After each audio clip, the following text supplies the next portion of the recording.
الذي لا إله إلا هو الحي القيوم وأتوب إليه أستغفر الله العظيم الذي لا إله إلا هو الحي القيوم وأتوب إليه أستغفر الله العظيم الذي لا إله إلا هو الحي القيوم وأتوب إليه سبحان الله والحمد لله ولا إله إلا الله والله أكبر سبحان الله والحمد لله ولا إله إلا الله والله أكبر سبحان الله والحمد لله ولا إله إلا الله والله أكبر سبحان الله والحمد لله ولا إله إلا الله والله أكبر لا إله إلا الله لا إله إلا الله لا إله إلا الله محمد رسول الله لا إله إلا الله لا إله إلا الله لا إله إلا الله محمد رسول الله لا إله إلا الله لا إله إلا الله لا إله إلا الله محمد رسول الله الله الله الله يا الله الله الله الله يا الله الله يا الله يا الله الله يا الله الله يا الله. Assalamualaikum warahmatullahi wabarakatuh. Alhamdulillahirabbil alamin. Wassalatu wassalamu ala sayyidina Muhammadin wa ala alihi wa sahbihi ajma'in. Penazir imam, adik-adik penguasa masjid dan semua ahli jemaah yang dikasihi Allah sekalian. Syukur kita kepada Allah Subhanahu wa taala kerana masih diizinkan oleh Allah Subhanahu wa taala kita berada di dalam umat Nabi Muhammad yang bertakwa kepada Allah Subhanahu wa taala. Seperti tadi kita semua hajat tadi, mohon kepada saudara kita di Palestin itu supaya ditolong oleh Allah Subhanahu wa taala. Tak ada daya upaya, itu yang kita boleh buat. Tetapi jangan lupa di samping sembahyang hajat untuk itu, masing-masing boleh menyampaikan hajat-hajat dia pula. Yang sakit minta sihat, ya, yang nak antibiu supaya lulus, yang nak dapat tempat di asrama penuh boleh mohon, nak dapat kerja, macam-macam. Dalam keluarga tak apa-apa, ada kebalahan-kebalahan sikit, kalau bagi taufik hidayah, itu yang dipanggil hajat. Jadi boleh hajat itu dibuat dalam satu solat, tapi berbagai macam hajat.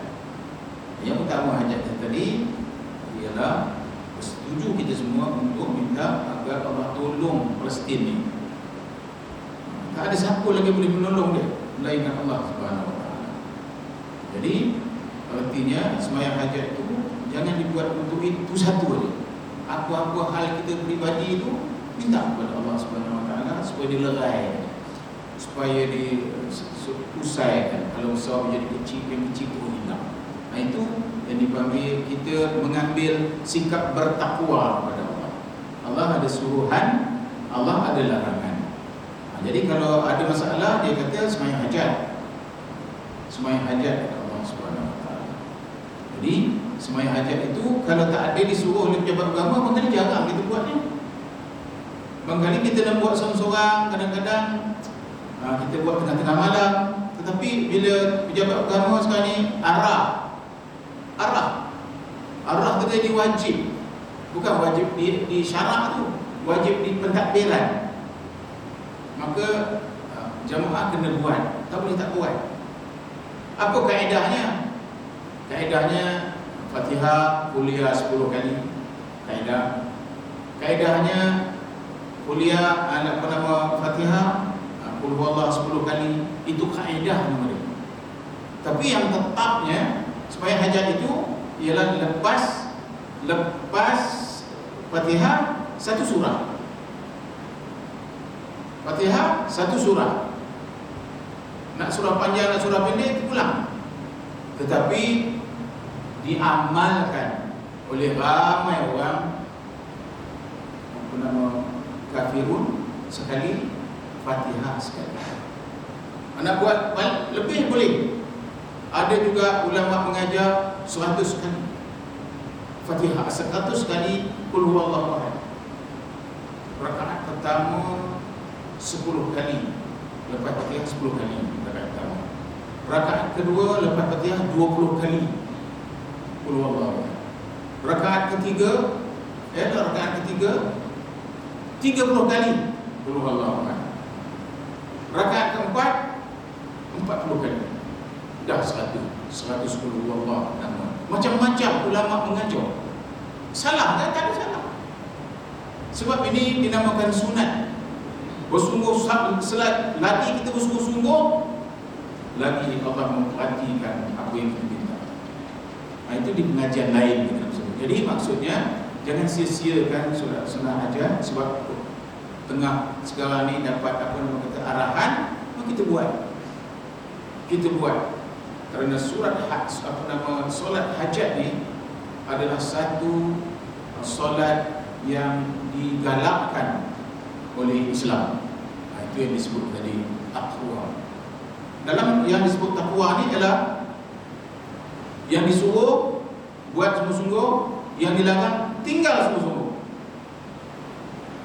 Jadi kalau ada masalah, jangan tinggal solat hajat.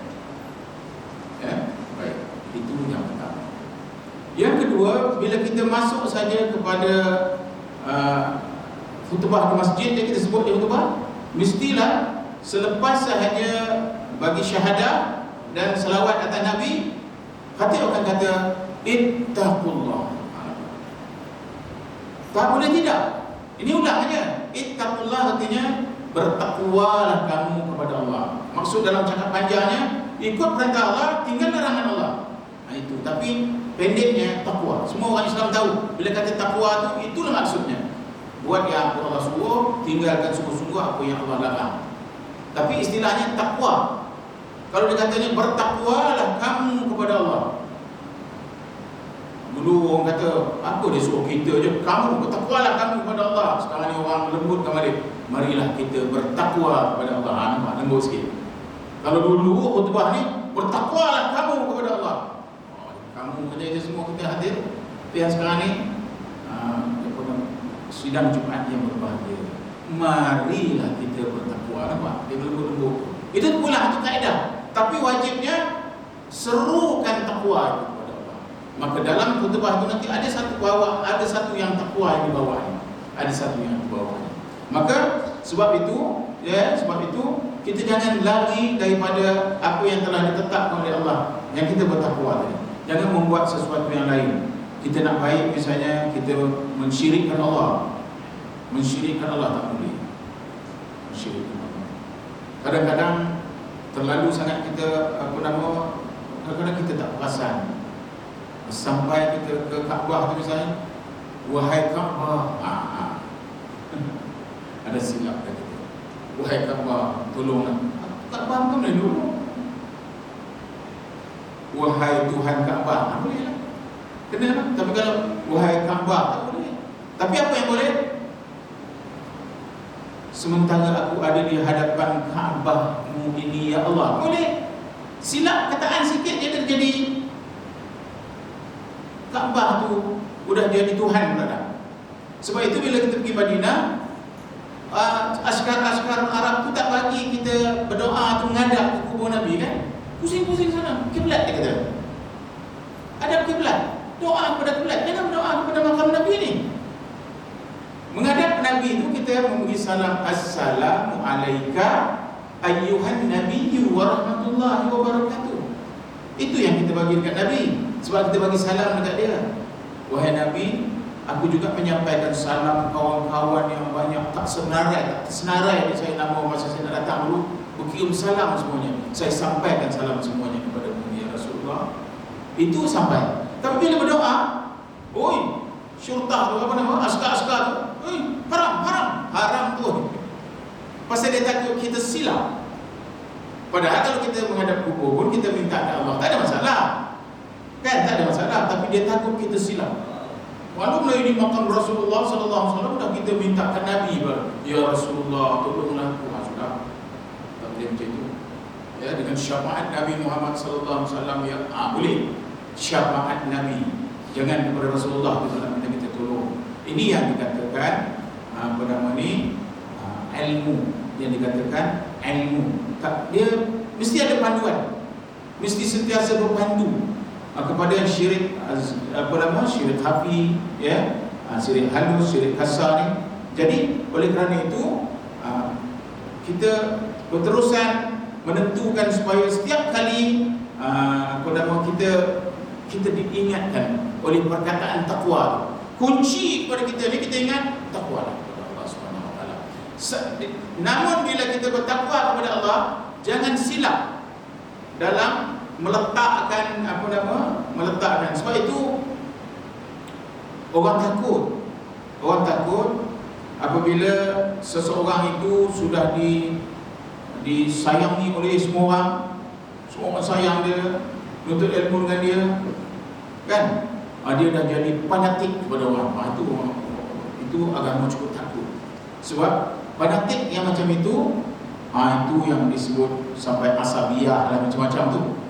Itu dia jadi orang tu salah pun dia kata betul juga. Itu dia punya asabiah. Salah pun dikata betul juga. Jadi oleh kerana itu kita mari sama-sama membetulkan pendirian kita kepada agama Allah ni dengan keyakinan kita kepada Allah itu 100%. Nabi Muhammad SAW ialah Rasulullah. Manusia sama dengan kita, dia bukan malaikat, untuk mengajar macam mana menjadi manusia yang baik, iaitu disebut Muslim. Muslim, dia sejahtera, orang keliling dia sejahtera, pembangunan dia sejahtera. Dia panggil dalam, kan dulu saya sebutkan Abdullah bin Salam, dia masuk Islam kerana Nabi kata absus salam. Bukan dia kata lafzuz salam, lafazkan salam, bukan. Dia kata sebarkan salam. Ayuhan nas, sebarkan salam. Bila sebarkan salam, artinya mulut akan memberi kesejahteraan kepada orang, tangan memberi kesejahteraan, otak memberi kesejahteraan kepada orang.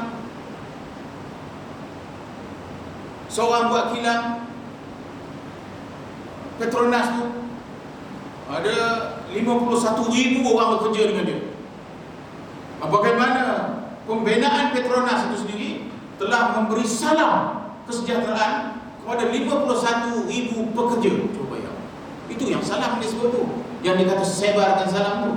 Ucap salam itu betul juga, tapi dia tak ada memberikan kesan apa-apa. Ucap Assalamualaikum. Tapi kalau kita datang ke satu tempat, orang tu nampak kita seorang-seorang, Assalamualaikum kata dia, hati kita tu rasa besar lah dekat masjid tu.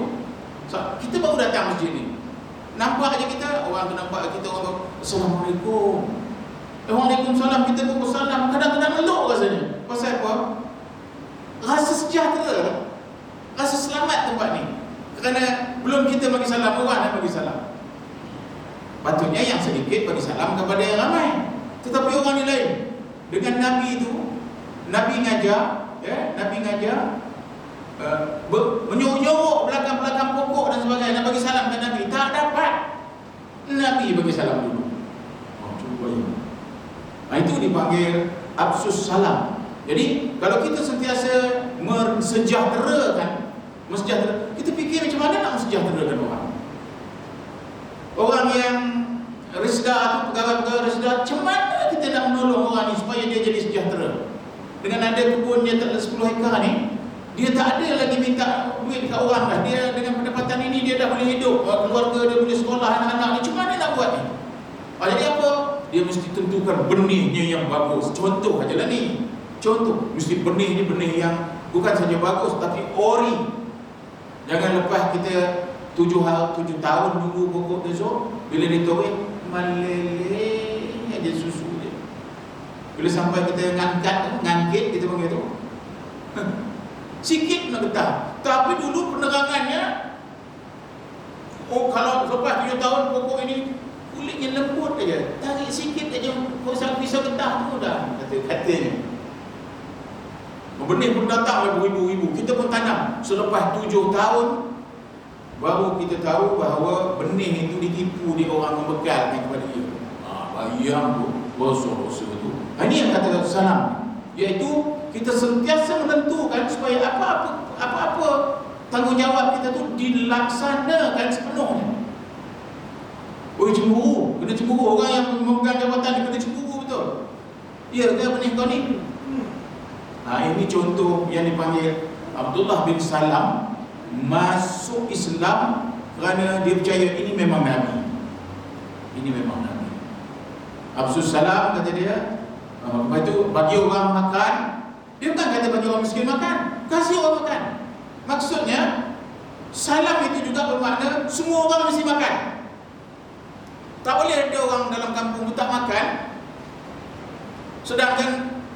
Sedangkan Nabi kata tidak beriman seseorang yang tidur nyenyak, jirannya sebelah menangis kelaparan, anak jirannya sebelah menangis kelaparan. Orang tu sebesar mana pun sorbannya, dia dikira tak beriman.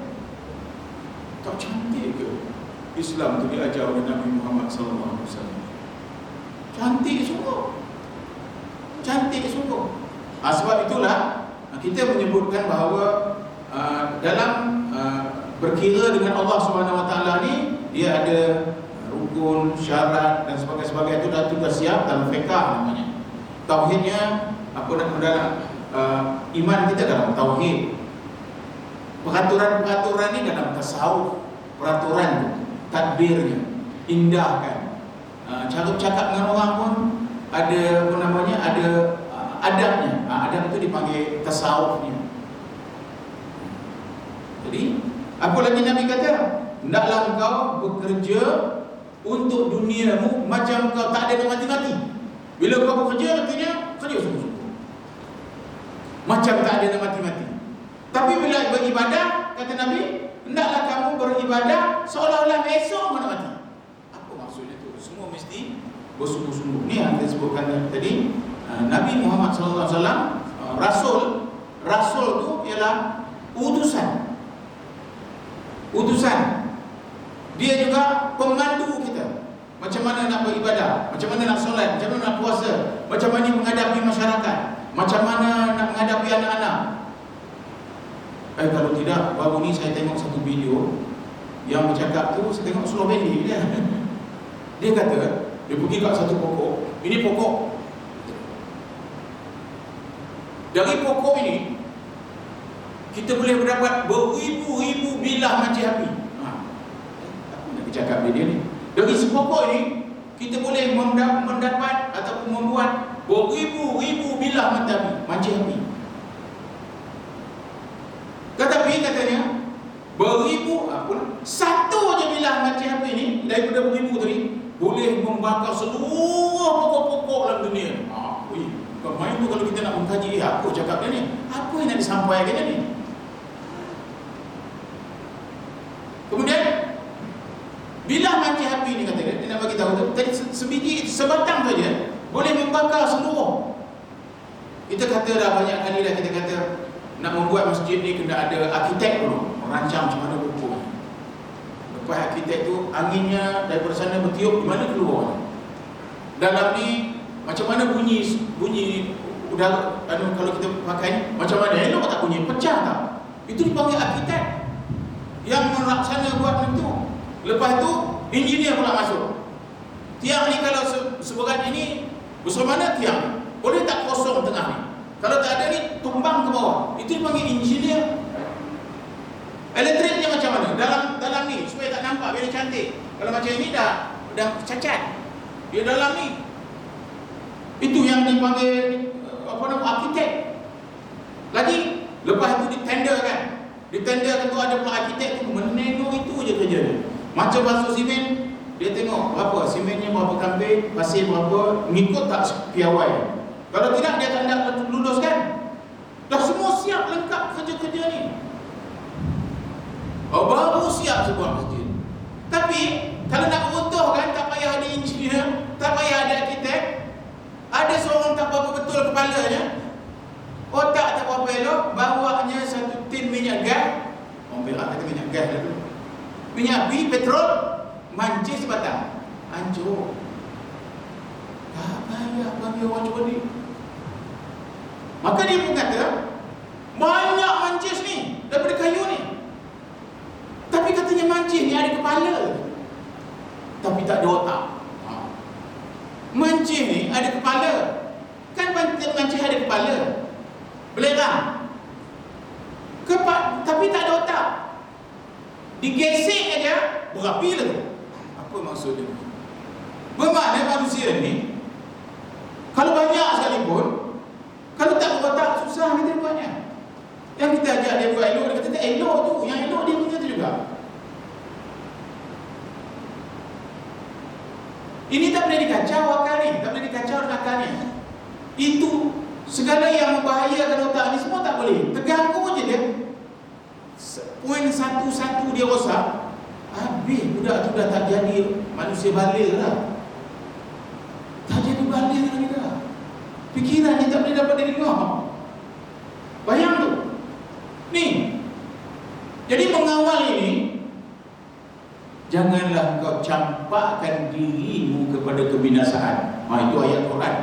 Kebinasaan. Maksudnya, kalau kita ikut seronok kita aja, kita tanpa sedar dah merosakkan otak, maka kita telah mencampakkan diri kepada kebinasaan. Udah berjalan 10 kilo, minta-minta, ada tak malu lagi dah. Bukan ke? Kita ni ada maruah kan? Malu kita kalau minta-minta ni. Kita ada maruah. Itu pasal muru'ah, kata dalam ilmu tasawuf. Muru'ah. Kalau dah begitu-begitu, mana muru'ah kita? Dan Nabi Muhammad SAW kata, haram minta. Haram. Kecuali sesak betul hari itu, anak tak makan, cucu tak makan, minta. Untuk itu je boleh. Tapi kalau itulah kerjanya, haram hukum. Nanti orang marah kan dengar cakap ni.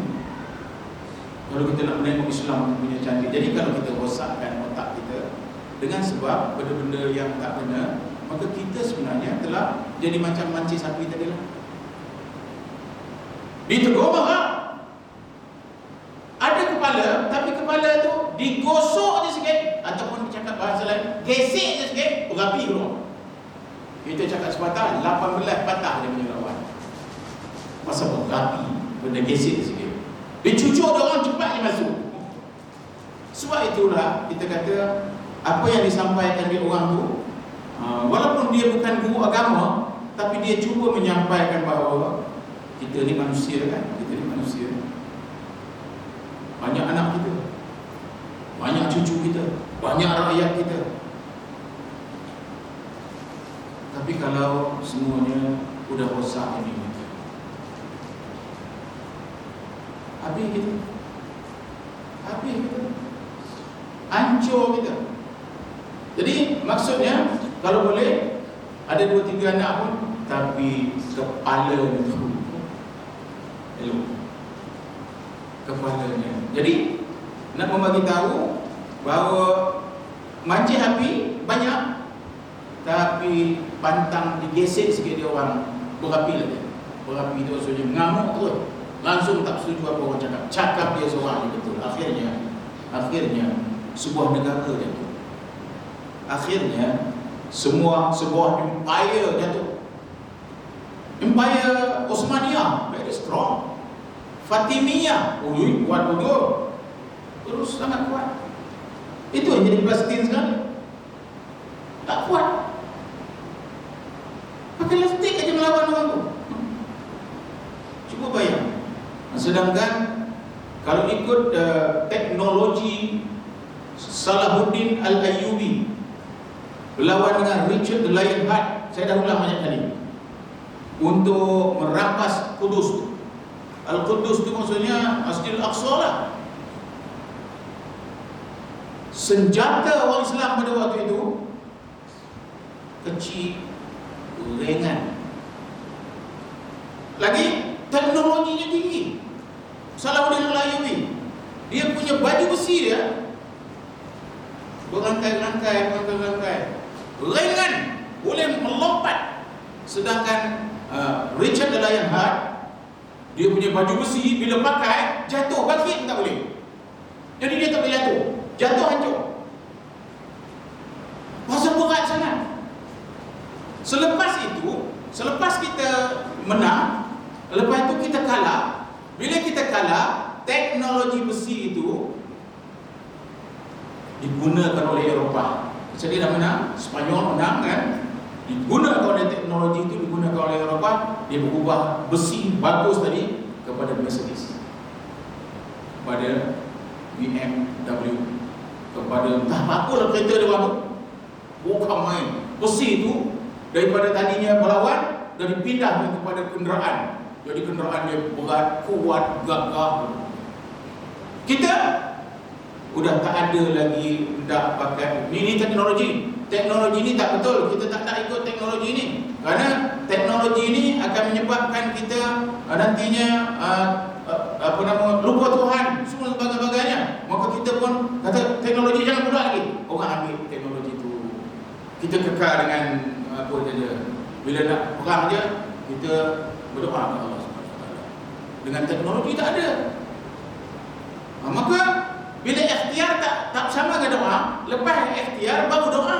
Tapi kita tak ada ikhtiar, doa je. Maka kalah. Islam mengalami kekalahan. Teknologi tak ada. Itulah yang dikatakan tadi, yang kita kata supaya kita ni kita nak rakyat kita ramai, tetapi ada kotak. Itu bahasa nampak. Ada kotak. Baru kita cakap 3, dia dah pergi ke 9. Apakah kebaikan-kebaikan? Baru kita cakap 3 kebaikan, dia dah 9 kepada dia. Maka dia akan menentukan ini berjaya atau tidak, kita akan tinggal. Jadi berbalik semula kepada apa yang kita sebutkan tadi, supaya kita berhati-hati, bertakwa kepada Allah. Itu kunci. Bila kita bercakap anak kita kena terangkan takwa. Jadilah orang takwa. Puasa itu apa? La'allakum tattaqun, supaya kamu menjadi orang yang takwa. Macam mana tak takwa sebulan? Kita jaga, kita tak makan siang-siang, sedangkan tak ada orang nengok pun, tapi kita tak makan. Tengok kita punya takwa, dilatih gitu. Dilatih sampai kita jadi orang takwa. Bila kita habis saja puasa tu, maka kita seperti baru lahir daripada perut ibu. Seronok kita hidup ni lah. Kita dah banyak dosa dan sebagainya. Puasa elok-elok. Raya 1 Syawal tu dipanggil Aidil Fitri. Fitri tu tahu tak? Fitrah. Kita raya fitrah tu, fitrah tu artinya semula jadi, macam baru lahir, kosong, tak ada apa-apa. Dulunya kita macam-macam, tapi kalau kita ikut puasa tu elok-elok, la'allakum tattaqun, kamu pun lulus, dan kamu pun pada 1 Syawal itu kamu seperti budak baru lahir dari perut ibu. Ya Allah. Itu yang dikehendaki. Jadi bagi malam ini kita simpulkan bahawa panduan mesti ada. panduan mesti ada. Jangan tersilap kerana pas kita beribadah nanti kita mensyarikatkan Allah itu dengan benda-benda lain, mensyarikatkan dengan benda-benda lain, maka itu sangat bahaya. Dan jangan salah membuat macam yang saya sebut tadi. Jangan pergi Kaabah, ya Ka'batullah. Ya. Tapi dalam itu kita diajar, wahai Tuhan Kaabah. Nampak Tuhan itu Allah lah. Wahai Tuhan Kaabah. Baru kita minta. Itu yang kita dikati. Jadi cukup dululah untuk malam ini. Semoga walaupun penerangan ni macam kadang-kadang isu-isu yang saya bawa ni isu-isu semasa, isu-isu ringan, tetapi saya berharap sangat supaya dia dapat melekat. Dan selepas ini kita tahu kalau nak minta ada namanya semayang aja. Ada lagi yang paling hebat, tahajud. Itu lagi tinggi taraf kita. Itu yang kita nak. Bila waktunya? Ada waktu 1, waktu 2, waktu 3, waktu 4. Ini disusun oleh Nabi Muhammad SAW. Hingga kan saya sebut dulu, kalau siapa membaca wahilah hukum setiap lepas sembahyang, maka dia akan masuk syurga. Cuma tak masuk sekarang kerana belum mati. Tak faham lagi ke? Hanya lepas je sembahyang, wahilah hukum ialah dia sebenarnya Allahu la ilaha illa hu, ya. Tapi boleh wahilah hukum sampai habis. Baca lagi. Jangan tidak. Kerana sayanglah kita. Kerana Allah dah janji kita tak masuk syurga kerana tak mati je lagi. Mati masuk syurga. Itu Nabi maksudkan. Jadi berpandulah pada apa saja yang ditetapkan oleh Nabi Muhammad SAW, kemudian dibawa oleh ulama-ulama muktabar di dalam kitab-kitab dan sebagainya, supaya kita percaya dunia dan akhirat. Bismillahirrahmanirrahim. Wal 'asr innal insana lafi khusr illa alladziina aamanu wa 'amilus shalihaati wa tawassaw bil haqq wa tawassaw bis sabr. Sadaqallahul 'azim. Wabillahi